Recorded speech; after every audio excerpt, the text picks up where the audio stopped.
வாங்க வந்துட்டாரு.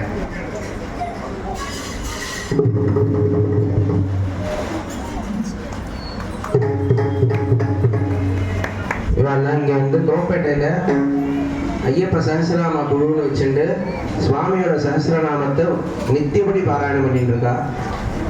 இதோட 56 கோடி பண்ணியிருக்கல, 56 கோடியா 56 கோடி நாம அர்ச்சனை பண்ணியிருக்க கோஷ்டியில்.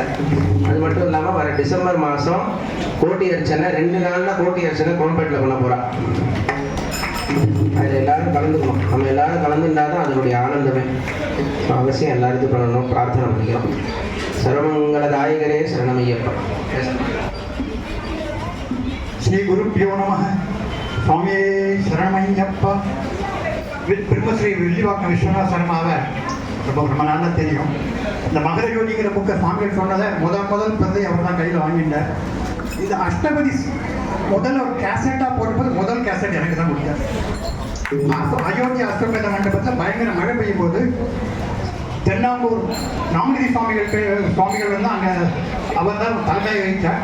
முதல் கேசட் எனக்கு தான் கொடுத்தார். அந்த மாதிரியான ஒரு பாக்கியம் எனக்கு கிடைச்சது. சுவாமி சரணம். உங்கள்கிட்ட பகிர்ந்துக்க உரிமையான சுவாமி சரணம். விஸ்வநாத மாமாவை 97 கேந்திர பிரிவாலும் பாலபிரிவாலும் சபரிமலைக்கு போனோம்.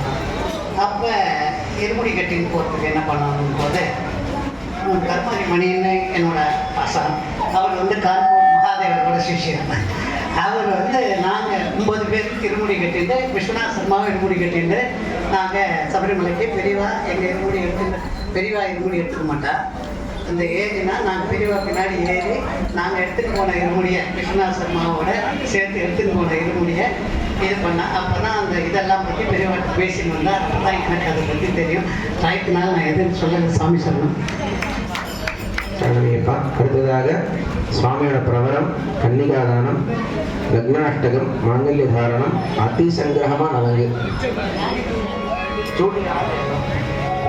அடுத்ததாக சூர்ணிக பிரவரம், லக்னாஷ்டகம், மாங்கல்ய தாரணம், நலங்கு. நலங்கு பாடி மங்களம். அப்புறம் தான் அன்னதானம். சரணமையப்பா.